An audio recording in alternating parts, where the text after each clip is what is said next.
Every step we took, we heard broken glass crunching under our feet.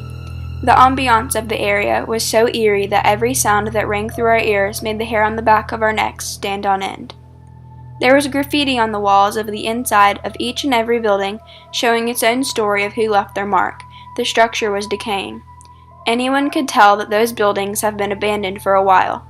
Hopefully, the Bull Street District team preserves the history behind each and every structure so we remember each and every patient who was treated in these facilities and the mistreatment that they went through. In 1822, the first South Carolina mental institution opened in Columbia, South Carolina, but patients faced tragically inadequate treatment. However, over time, these conditions improved to show a triumphant care facility. The South Carolina State Hospital opened because the government saw the need for a facility to treat the mentally ill. Prior to 1822, the United States only had two mental institutions. One was in Williamsburg, Virginia, and the other was in Baltimore, Maryland. The South was in dire need for a place to house the mentally insane. At first, there was a small infirmary in Charleston, South Carolina to treat patients, but in the 1800s, the mental health movement piqued the interest of legislature at state level. This is when Samuel Farrow, a member of the House of Representatives from Spartanburg County, and William Crafts, a member of the Senate from Charleston County, talked to fellow lawmakers to try and accommodate to the needs of the mentally ill. Their efforts succeeded when legislature passed a statute at large approving $30,000 to build the South Carolina State Hospital and Lunatic Asylum. This timeline shows historic events relating to the South Carolina State Hospital as well as events in U.S. history. In 1822, the South Carolina State Hospital opened. After about 6 years, the first patient was admitted. 20 years later, African American slaves were permitted to be able to be admitted into the state hospital. During the Civil War, the hospital housed prisoners from the Confederates. This lasted about a year. Around 90 years later, the Mental Illness Commission was established. After this, the South Carolina Department of Mental Health was established. In 1996, the Babcock Building was completely abandoned. When you look at the death percentages from annual statistical reports from years 1965, 1975, and 1985, you see a decrease between each period of 10 years. In 1965, there were 536 deaths and 3,668 admissions. In 1975, there were 426 deaths and 4,919 admissions. In 1985, there were 328 deaths and 9,437 admissions. These statistics show that over the course of 30 years at the South Carolina State Hospital, death percentages per year decreased while patient admissions increased. Since the number of deaths per 10 years decreased, this shows that the conditions of the patients triumphantly improved. In the patient admittance records retrieved from the South Carolina Department of Archives and History, you see the conditions of each patient and why they were categorized as insane. Ruth Gregory Hinson was categorized as insane when she was being humorous when asked serious questions. She also exposed herself to inclement weather and she was showing insomniac-like tendencies. She also roamed around, dressed and undressed, and had scattered talking. Unfortunately, we were not given the information about Miss Hinson's treatment. Ella Diamond was categorized as insane when she showed signs of being suicidal when she jumped out of an upstairs window. She talked in circles and got off topic. We were not given information as to Ella Diamond's treatment.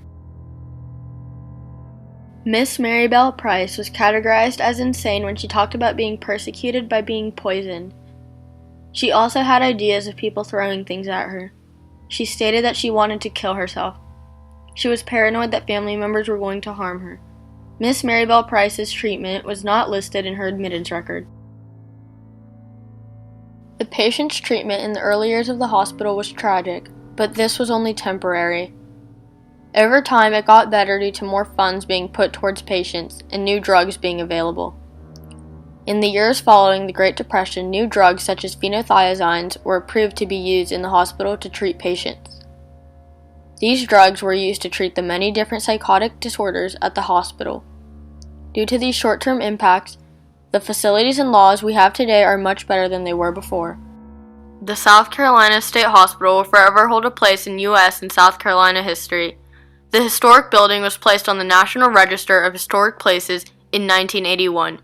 It impacted the future of mental health by being a spark of many to contribute to the establishment of the American Psychiatric Association. This association is still serving patients today.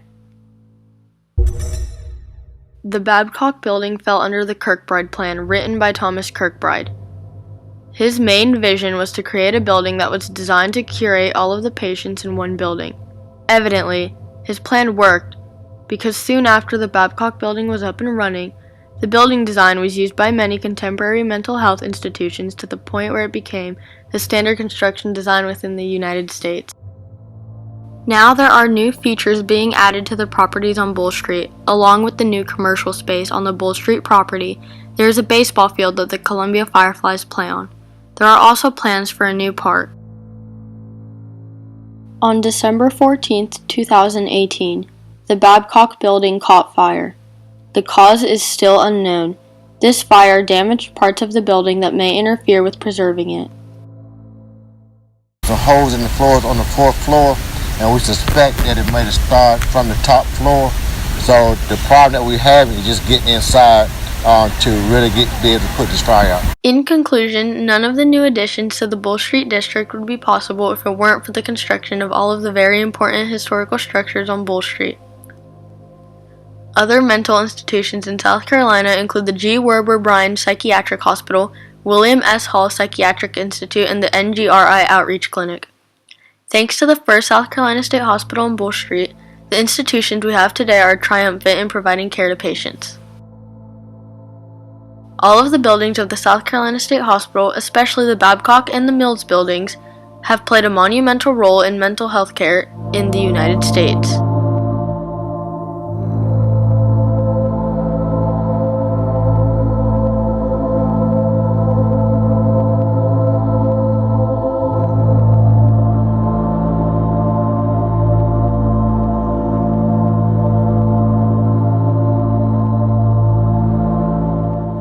The Babcock Building was once the center of the state's mental health facility.